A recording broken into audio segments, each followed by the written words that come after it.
Everybody, and welcome. We are so pleased that you have decided to join us this evening to learn a little bit more about our undergraduate degree in architectural studies at the Daniels faculty. My name is Gwen. I am the assistant registrar for recruitment and international, and I'm very pleased to be your moderator this evening. And so I just wanted to give you a few housekeeping details before I pass it over to Professor Peter Seeley. But just know that we will start with an information session. After the information session presentation, we will open it up for questions. If you do have any questions during the information session, you can use the Q&A button at the bottom of your screen, and we will answer them after the presentation has ended during the Q&A period. We unfortunately can't answer any during the presentation, and so we hope that you'll be able to focus on the presentation and save your questions until after. But without further ado, I'd like to pass it over to Professor Peter Seeley. Thank you very much, Gwen, for your kind introduction. It's just fantastic to have you here to lead our admissions and recruitment process at the Daniels faculty. So my name is Peter Seeley. I'm an assistant professor here at the University of Toronto's Daniels Faculty of Architecture, Landscape Architecture and Design. And I have the honor to serve as the director of our undergraduate architectural studies program. Now, what do those titles mean? So the University of Toronto is Canada's leading university, and it offers degrees in a lot of different subjects, a lot of different fields of study. The Daniels Faculty of Architecture, Landscape and Design is part of this big university. And the Daniels faculty offers degrees at many different levels, the bachelor's, master's, PhD, and in many different things, in architecture, in landscape architecture, in urban design, in visual studies, which means art, and forestry. The largest program that we have at Daniels, and it's a program for people looking for an undergraduate or their first university degree, is the Honors Bachelor of Arts Architectural Studies program. And sometimes we use the abbreviation BAAS for it. And that's what I'm going to be talking to you about this evening. To introduce myself a bit, I have taught courses at the Daniels faculty for 10 years now. I've taught in several of our programs, but the architectural studies program and undergraduate students are those that I know best. Our undergraduate students are fantastic, and I'm really honored to have the privilege to lead this program. And so today I'm going to try to give you an overview of what we do in architectural studies at Daniels. I really want to make sure that I answer as many of your questions as possible. But even beyond that, I really want to start a conversation with you about why architecture matters and how each of you can contribute to shaping our buildings, our cities, and our landscapes. And this is a conversation that we can start tonight, but I hope we can continue next year in the building that you see on screen. And you're actually looking at a model of the Daniels faculty's building at 1 Spadina Crescent in Toronto. And it's a model that's been cut in half to allow us to see inside, kind of like almost like with a doll's house. And I really want to imagine, as you're listening to the presentation tonight, please imagine yourself as one of those little plastic scale figures that you see inside the building, because this can be you next year.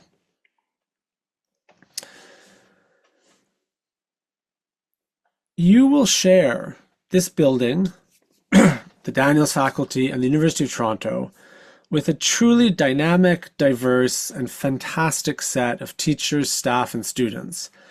And they come from all around Toronto, from Ontario, from all over Canada, and in fact from all over the globe. And as those of you who are from Toronto know, and those of you who have been here, one of the great things about Toronto is that the city itself is this microcosm of the whole world. And there are people from absolutely everywhere. It's wonderful. So why study architecture? I think this is a question you're probably wrestling with yourselves as you start to make decisions about where you'll apply for university. And there are many different reasons. So for many students, architecture is exciting because it's a profession that combines science and the humanities, calculation and art, building and design, computer software and hand sketching. And we have built the Architectural Studies program to reflect our students' desire to combine these multiple areas of knowledge and these different ways of working. People study architecture because they believe that the spaces we live and work in matter. Good housing, well-lit schools, beautiful train stations, exciting sports facilities. All of these contribute to making our everyday lives dignified and happier. I won't put any of you on the spot right now, but I imagine that each of you can think of unique spaces that are special for you. A house, a swimming pool, a garden, a restaurant, an airport. And by studying architecture, you can understand how the choices made by architects and made by other people have made these spaces the way they are. Architecture is crucial to combating climate change. The construction industry produces huge carbon emissions, and the buildings which surround us contain enormous quantities of embodied carbon. So how we can reuse existing buildings and how we can build new ones with better energy performance is a crucial ecological question today. And sustainability is a central focus of the BAS program. Architecture is also at the forefront of experiments with new computer software, robotics, digital fabrication, and the development of artificial intelligence. The teaching that we offer at the Daniels faculty is heavily focused upon technology. We want you to learn how buildings are put together, how different materials perform, and how they can be adapted to meet new needs. More and more with each passing year, we are living on an urbanized planet. Most, now certainly not all of us, but most of us come from cities and their surrounding suburbs. Cities like Toronto are magical places, and they bring together people from all over the world to live and work together. To adapt a common expression, a city is far more than the sum of its parts. But cities also require design and planning to make sure that millions of people can live harmoniously and thrive together. I could go on with reasons to study architecture, but I will end with one more. Some buildings in our cities, some buildings in the world that surrounds us are new, but many others are not, and they provide us with personal links to the past. And it's a very special feeling to stand in a building and to realize that it has witnessed and it has shaped human life for generations. And so one question that we ask in our teaching in the BAS program is, why are our buildings and our cities and our landscapes, why are they the way they are, and how do they communicate to us?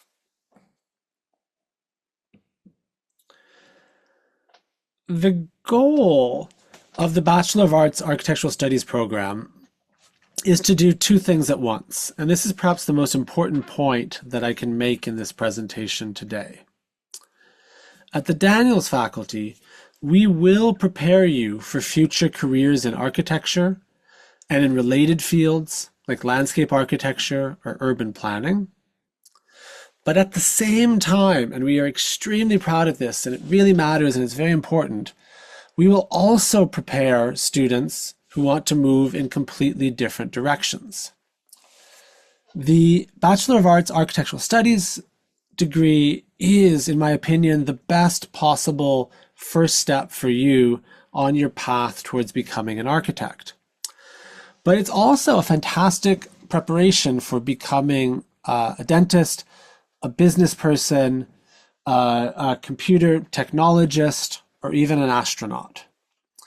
We are very proud of our graduates who have become architects, but we're equally proud of our graduates who are presently at law school, medical school, in business, in the tech industry, in government, etc. The list goes on and on. Studying architecture, it's going to help you understand the world we inhabit, but it's also going to introduce you to skills, to ways of thinking, ways of working, which you can apply to almost any field of human endeavor.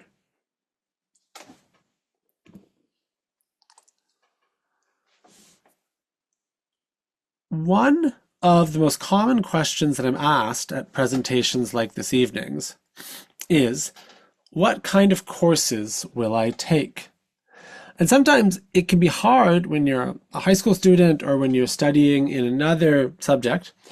It can be hard to understand or to imagine all the variety of things that architecture students are asked to do. So let me try and help.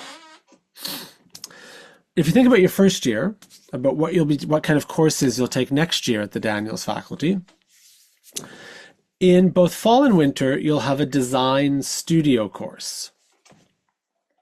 In the fall, in drawing and representation 1, you'll study a space in Toronto, like a cafe or a shop.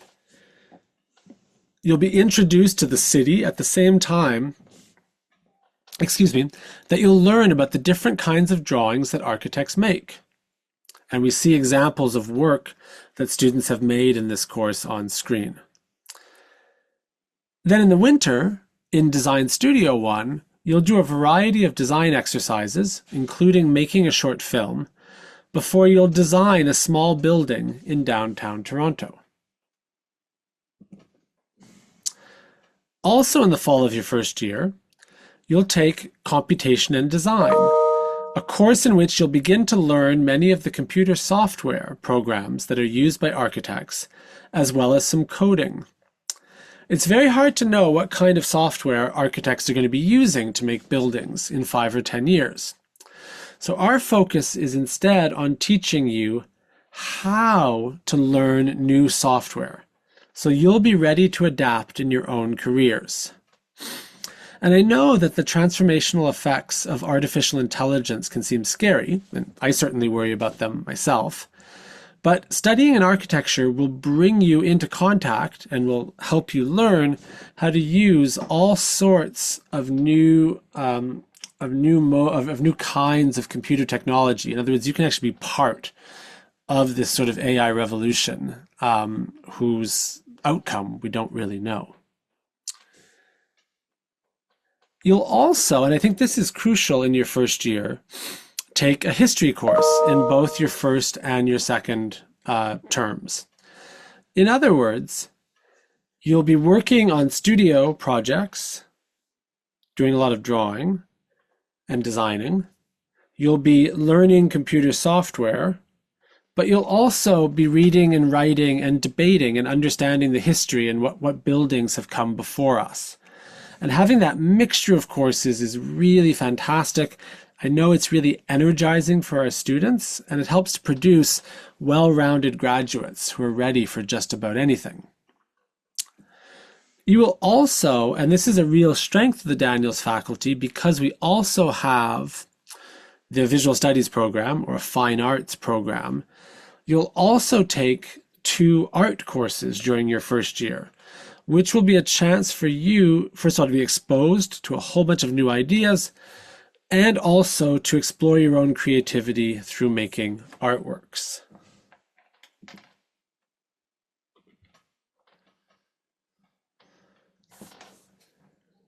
To complete things, you'll also take an elective in the fall and another one in the winter term, and this will be a course that you will choose from outside the Daniels faculty from all the offerings of the wider University of Toronto.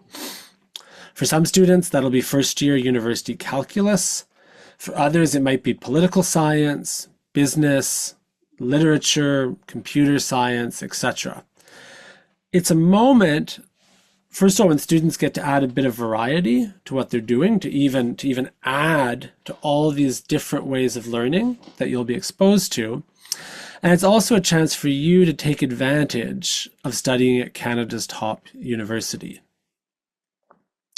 It will amaze you the quality and the knowledge of the experts in almost every field of study who are available and who teach at the University of Toronto. I'm absolutely convinced that the result of taking these many kinds of courses at the same time is the very best you can get from a university education. You're using different skills, developing different interests, using different parts of your brain. And at one moment, you might be frustrated by one course, but very, very happy with another, and that might switch the next week. And it's this variety that's excellent preparation for whatever you decide to do afterwards. In your second and your third and your fourth year, you'll have a similar mixture, but you'll also start focusing more on particular areas that are strengths and that are interests for you. So this leads me to another feature of the Architectural Studies program, which is something, and I know a few of you had even prepared questions in advance about this, and these are the streams. The idea with the streams is that all of our students in the first year and the second year are taking the same required courses with a few electives, like I mentioned. At the end of your second year, you can apply to join a stream. And all that the stream means is that in your third and fourth year, depending upon which stream you're in, you'll have a different set of required courses that have been chosen to help you go deeper into a particular area of interest. Of our 4 streams, we have a design stream that's focused on studio projects and the designing of buildings. We have a technology stream that's focused on computation and construction. We have a history and theory stream that's focused on critical debate and discussion and reading and writing. And we also have a comprehensive stream. On the one hand, it's got its own design studio. It allows you to take tons of courses at Daniels, but it's also been deliberately structured to leave people the time and the space in their schedules. So somebody might want to be studying to go to apply to medical school, and they need the time to take pre-med courses.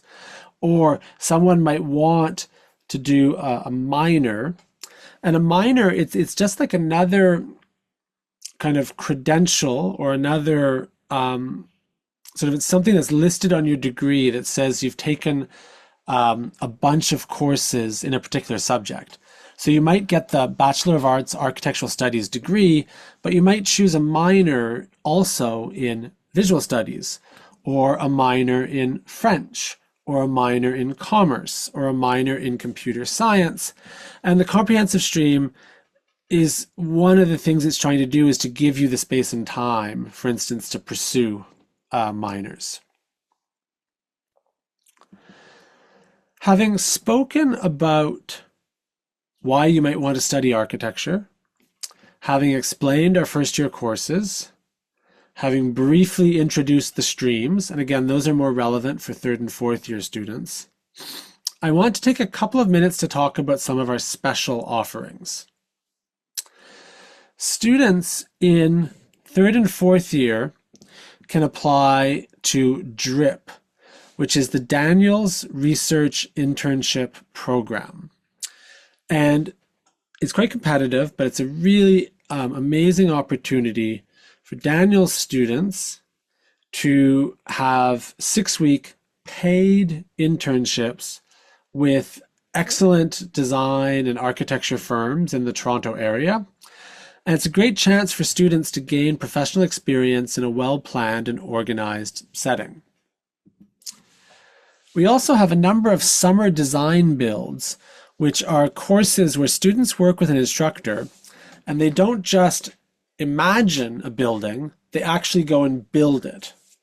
These tend to be small but pretty significant structures, like this lookout on Lake Ontario that you see on the screen. They're really exciting moments where everyone works together to produce a result, and they actually get to put it together and kind of understand what it's like to build something. We also have a great series of summer courses that travel all over the world. For the last 3 summers, I've taken students to Berlin in Germany for a course about filmmaking. Other students have gone to Athens in Greece, to Costa Rica, to Ghana, to Morocco. These are really fantastic opportunities to go all over the world and take what you've learned in Toronto and to compare and to apply it in other cities around the world. Let me end with 2 more things. First is the question of where will you find our graduates? Many graduates of the Architectural Studies program stay at the University of Toronto, they stay at the Daniels faculty, and they continue with a Master of Architecture or Master of Landscape Architecture degree. You will also find our graduates at other world-leading universities all around the world studying for their master's degrees. If you go to Harvard or Hong Kong University or the University of British Columbia or Princeton or the Architectural Association in London, you will find Daniels graduates among the very best students there. And it's because we have such a great undergraduate program with such great students. You will also, as I've mentioned, find our students, find our graduates in medical schools, in law schools, in businesses. You'll find some people developing and managing restaurants. You'll find other people in the real estate industry. We have many graduates who go into UX design and others into the tech industry. We have graduates who become journalists. We have people who go into politics. It's really fantastic to actually be part of an alumni network that spans the globe and that also spans so many different fields.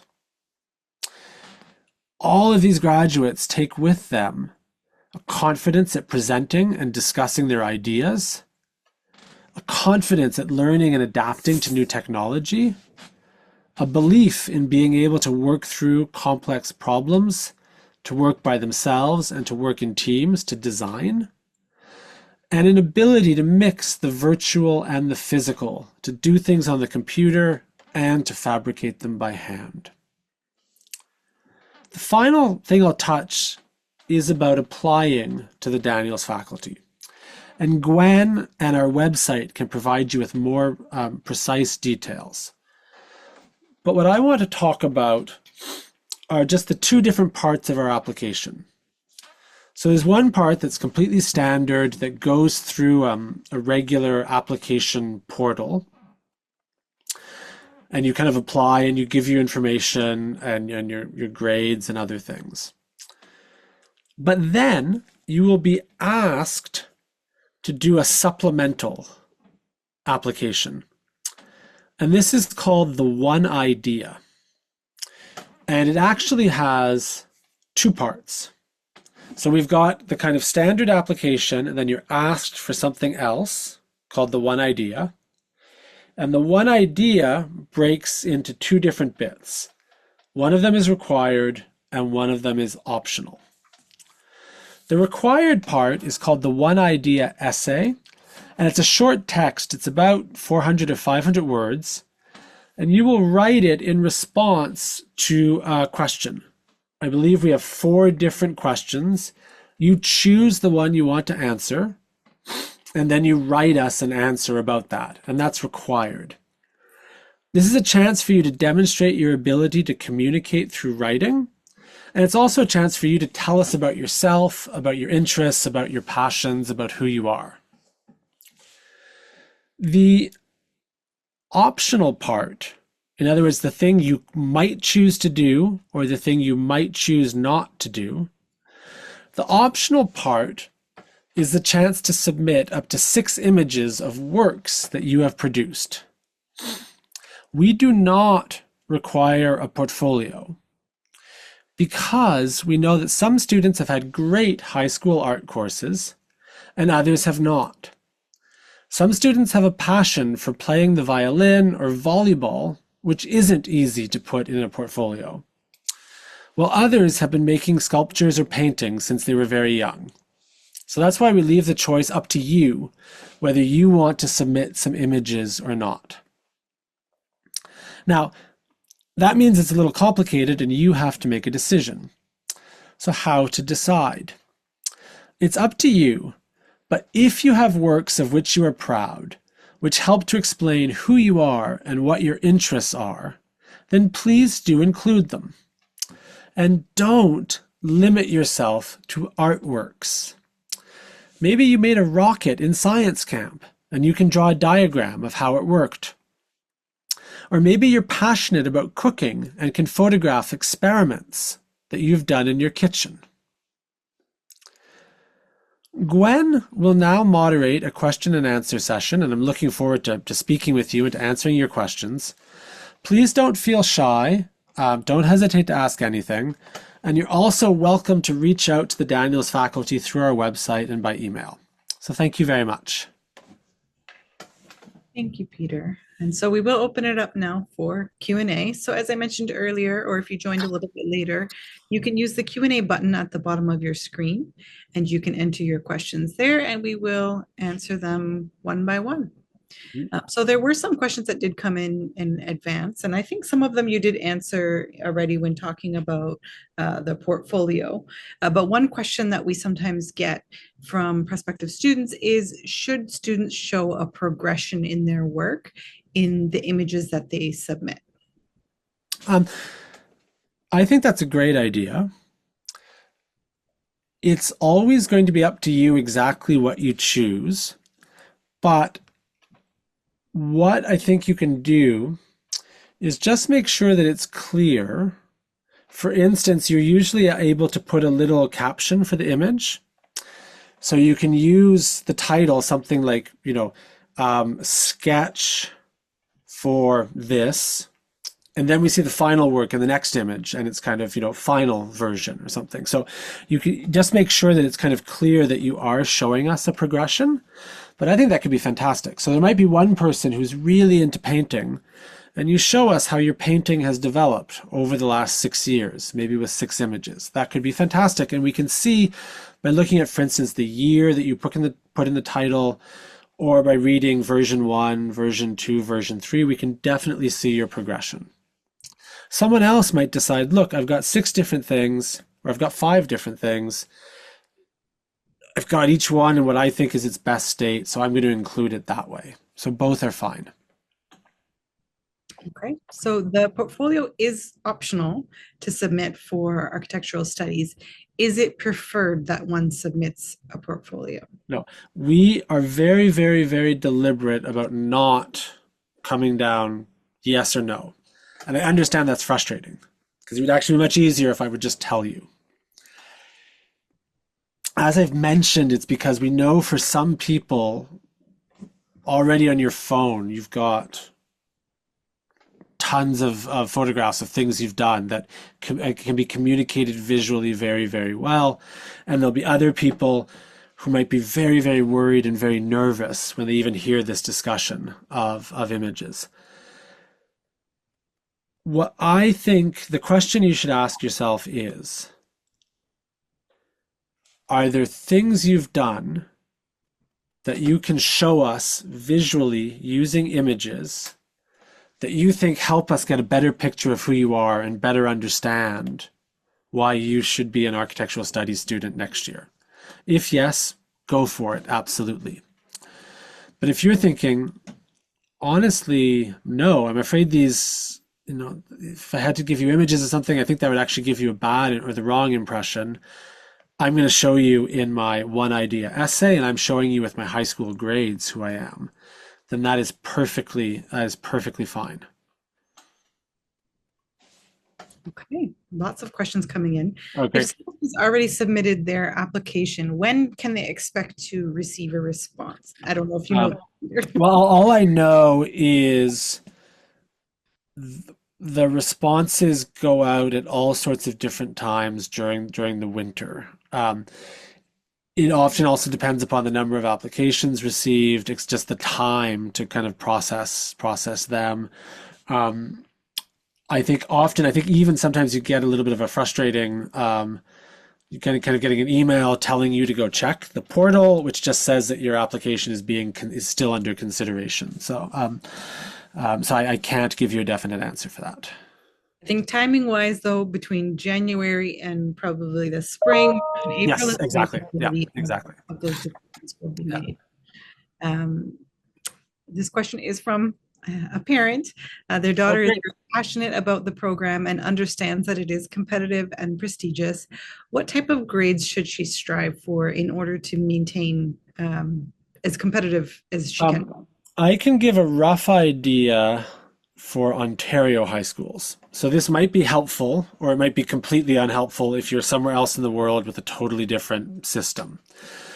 In Ontario, we often tell students that grades around the mid 80s are kind of standard or preferred. However, a message that I really want to get across, if you've heard tonight's presentation, if you've thought a bit about the University of Toronto, and you think this really is the place for you, you should definitely apply. And you should know that since we're also considering the one idea submission, the text, and the possible images, um, those are, your grades are really important, but those are also very important. So you should not, if your grades are at 82 or something, but this is really what you want, then you should definitely apply. You should definitely apply for it. I'm sorry not to have the same kind of precision for the whole rest of the world and all kinds of different systems, but you should know that we take a variety of students and that the one idea is also playing a big part in the decision.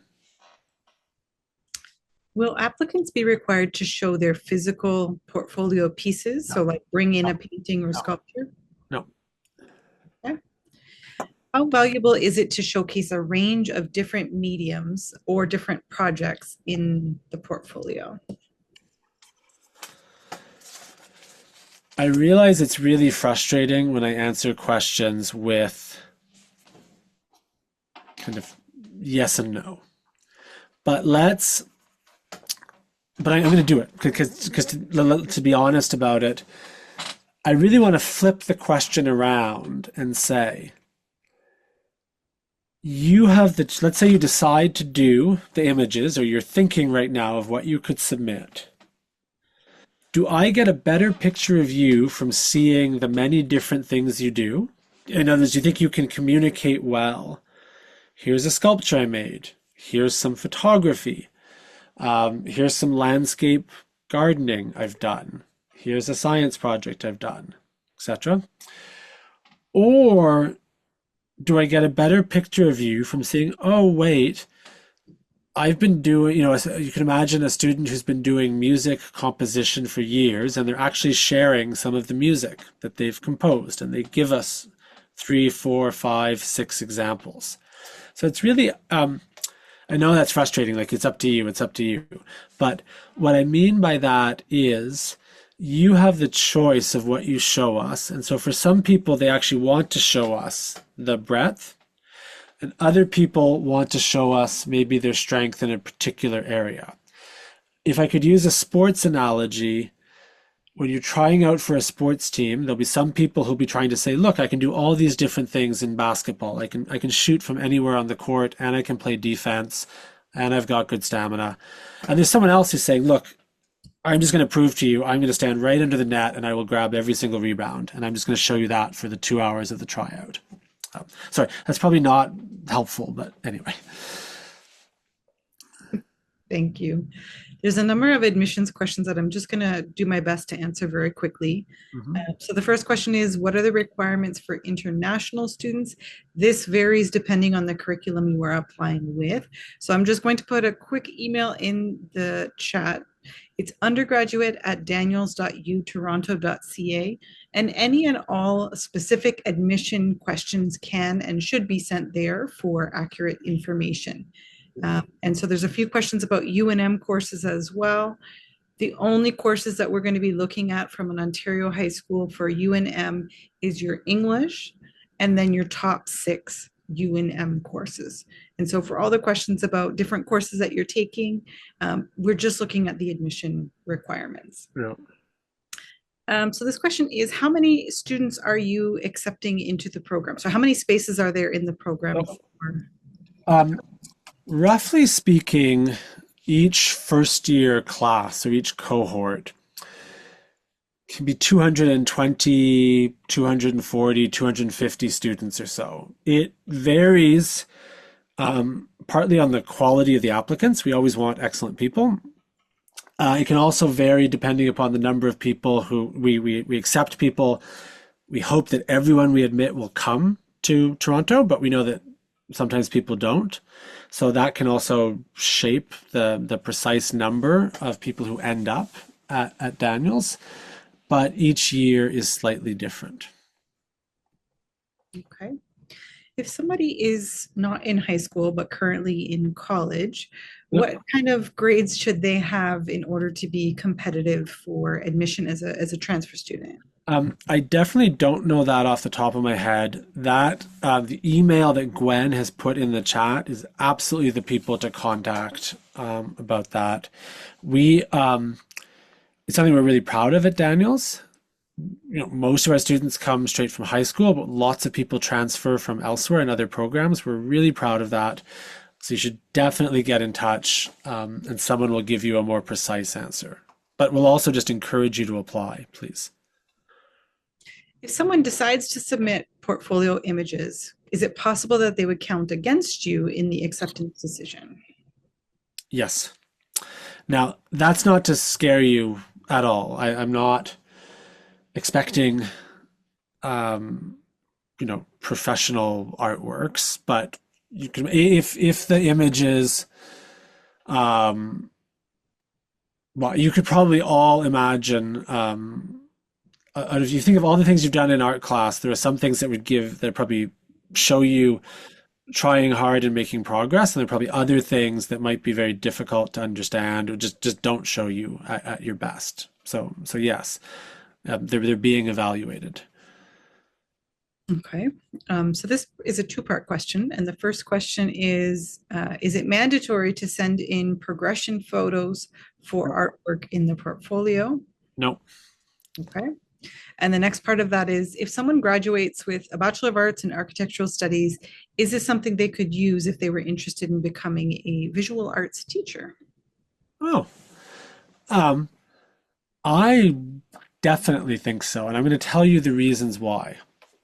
First of all, you get tons of training in what I'll call visual communications. So making images, making diagrams, making drawings by hand and especially digital that communicate ideas.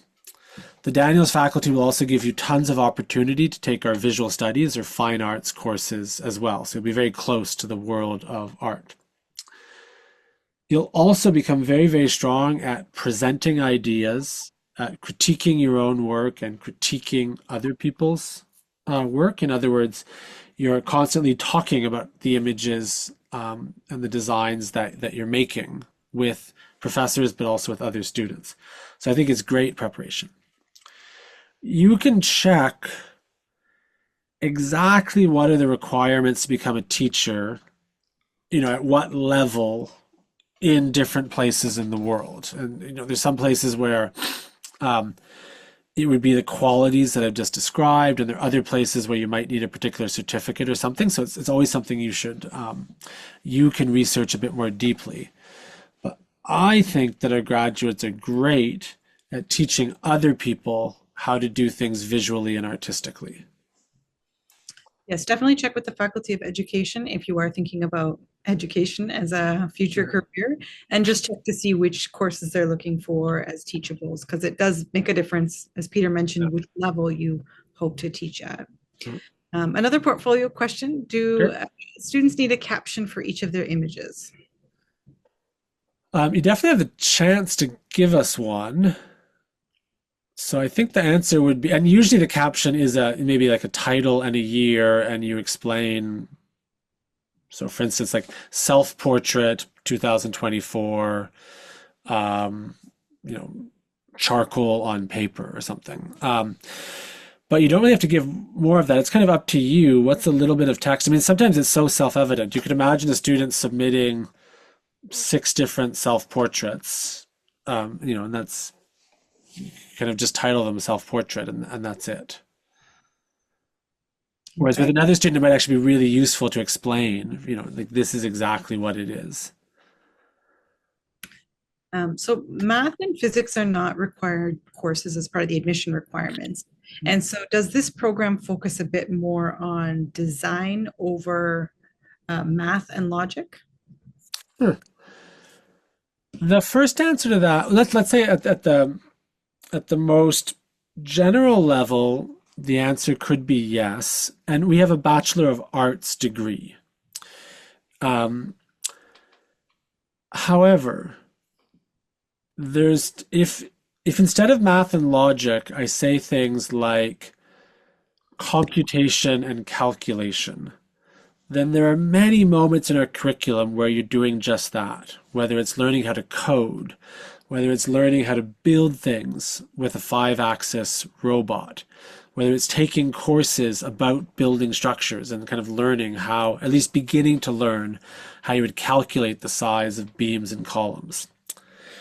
Also, as I mentioned with our streams, many students who actually are more into the calculation side of things might choose the technology stream, whereas another student might want to be in the history stream and might want to be doing a minor in visual studies. So the answer, and this is a real strength of the Daniels Architectural Studies program, is we can accommodate these incredibly different students.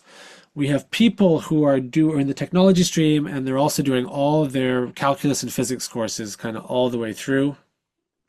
And we have other people who really do see themselves as artists and writers who are choosing those kind of courses. So this question is, what is the difference between a Bachelor of Arts in Architectural Studies and a professional architecture degree? And does a BA in Architectural Studies prepare graduates to become a licensed architect? To become a licensed architect, once again, let me put the usual star. It can be different where you are in the world. So I'll speak about Ontario and say North America more generally. Architecture, it's like law, like medicine. The way to become an architect is first to get an undergraduate degree, then to get a master's degree, and then finally you've got internships and actually some examinations from the professional. In Ontario, there's something called the Ontario Association of Architects, and they organize examinations for people to become architects. So it's kind of a long process, but it breaks up into these smaller pieces. And you can already be doing work in architecture offices after, maybe if you're 1 or 2 or 3 years into your undergraduate training. There are different universities offer different paths through that. Some other universities have a professional undergraduate degree. It might lead to a slightly shorter master's, but those programs tend to be very limited and kind of focusing only on architecture, and they won't offer you the breadth of opportunities that the Daniels faculty will offer you. We think we've got it just right by giving you really, really strong architecture courses that, again, can open the door to fantastic careers and fantastic master's degrees in architecture. But we also offer you courses in landscape architecture. We offer you courses in visual studies. We offer you the opportunity to take amazing courses in other fields all around the university. I think together what we're really doing is letting you have your cake. You want to move forward towards becoming an architect, but you also get to eat it by having all these other opportunities. So I think we've really got the right formula with that. Does the one idea need to be interesting? What if mine is too boring? The first thing it needs to be is just well written and thought through. It doesn't mean you have to be the most amazing poet, but just by showing us, I put thought into it and I made sure my spelling is correct and I made sure it reads well and I made sure I've used correct punctuation, you're already showing us that you can communicate through language. And then, obviously, we're not trying to have a competition to see who has the craziest story about their life. Although some people are sharing some very, very serious things they've been through, other people are talking about particular passions or talents that they have. And that's why we have different questions and you choose the question that you want to answer. But I wouldn't be worried about it being boring. I'd make sure that it's well written and that it's getting a couple of points across about you, that it's communicating well. And if we think of things like, think of maybe advertising or think of music videos, there are all sorts of different styles these things can adopt to get their point across. Can you talk a little bit about the culture that is at Daniels in Yeah, terms of the student body and professors and what does that look like? it's amazing. In my presentation, I deliberately was trying to use pictures from our building because it's such a special place. Again, I'm not sure how familiar you are with Toronto or the U of T campus, but we are on the western edge of the U of T's city center downtown campus, where actually there's a major street called Spadina that all of a sudden it becomes a circle, and our building's right in the middle of it. So it's like we have our own island, and it's really, really special. First of all, because of the studio space where students do a lot of their work, because of our cafe, because most of our students have most of their classes in our building, not all, but most of them, it really feels like a building that belongs to its students and that there's a really special energy when you're in the building, no matter kind of what time you're there. And it's a place that belongs to you as students. Secondly, the students, you just get this incredibly interesting group of people. And I actually think the size of our program, it's a huge strength because it's not just two students who are into robotics, they're 20 or 30. It's not just two students who are really into history courses. Again, it's 40 or 50 students who are really passionate about them. It's not just three students from Vancouver or two students from Florida. It's a whole bunch from these places. And I think it means that you get exposed to a whole lot of different people, but you also find people with similar backgrounds or similar interests. So you can feel at home pretty quickly. Daniels is great because it exposes you to professors with all kinds of specialties. We've got amazing architects working in Toronto who teach at Daniels, like really, really great people. We have experts in building science and computation. We've got great landscape architecture professions. Lots of our graduates actually, they come to Daniels to study architecture and they actually realize it's landscape that they want to be focusing on and they go in that direction. We have great people studying cities, studying robotics, studying computation. So we give you an amazing variety of people that you get to take courses from, you get to talk with, but also we have these amazing, for instance, when students are presenting, you get these amazing, their projects, you get these amazing conversations between different people. We have a great student union called AVSU, AVSSU. If you want to know more about Daniels, you should follow us on Instagram, but you can also follow the AVSU Instagram account. They organize tons of activities. There are tons of student clubs. And one thing that's really special, we have lots of great mentorship programs where third and fourth year students mentor the first and second year students, where they organize things like tutorials, they organize workshops. So the students really feel empowered to help each other and to kind of play a role in sharing the knowledge that they are learning. So I think it's just a really, really fantastic place. And like that's why I'm so enthusiastic talking about it, and that's why I love teaching there so much. Okay, got lots of questions coming in. And so, what ways does the University of Toronto's architecture program simplify or support the pathway to obtaining an architectural license? Well, first of all, we're just a crucial step towards it of getting an undergraduate degree, and we teach you a lot of skills in the 4 years of our undergraduate. Our graduates are extremely well prepared and do extremely well in their applications to master's programs, including to our own. In other words, this is the really good jumping off point to move forward. The other thing with our DRIP internship program and also our students themselves going out and finding professional experiences is a really great way to move your career. And finally, being in Toronto, being in Canada's biggest city, which is one of North America's biggest cities, it is a great place to make connections with the architecture and design industry here in Toronto and also around the world. Okay. What is the primary difference between the Bachelor of Arts in Architectural Studies at Daniels and an accredited undergraduate program?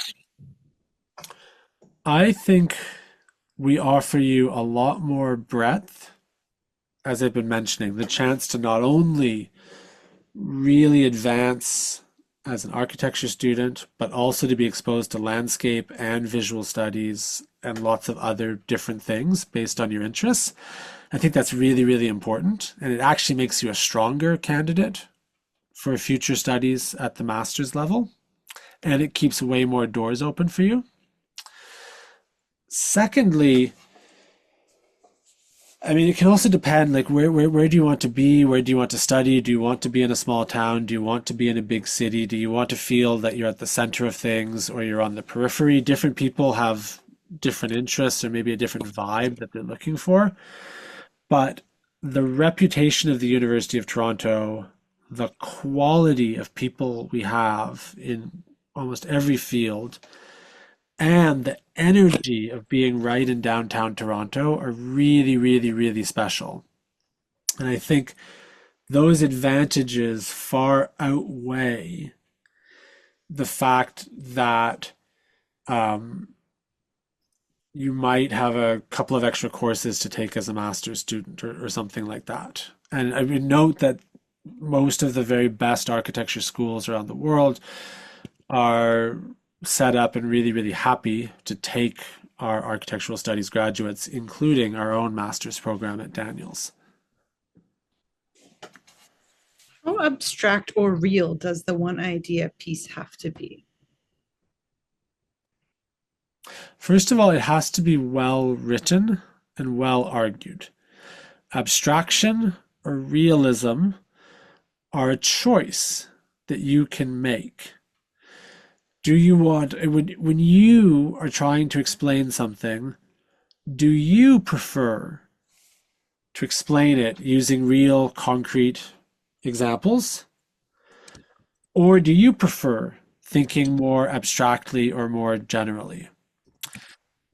Similarly, some people were going to try to write in very short and direct sentences and show kind of they clearly get their ideas across quickly. Other people are going to demonstrate maybe a mastery of kind of more complex syntax and grammar. Those are stylistic choices, but the key is to demonstrate that you can make a good argument using words.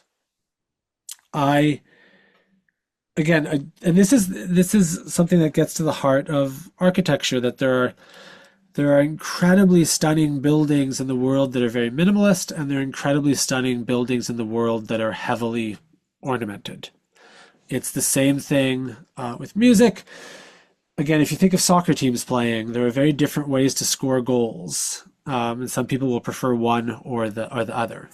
The key is to think about how you can best communicate your ideas. And the other key would be not to get mixed up between a whole bunch of different styles or ideas. Be consistent. Does the one idea need to be in a specific format, for example, MLA, APA, etc.? No, because you don't usually have you don't have references or footnotes. It's really like you're writing us 2 or 3 paragraphs.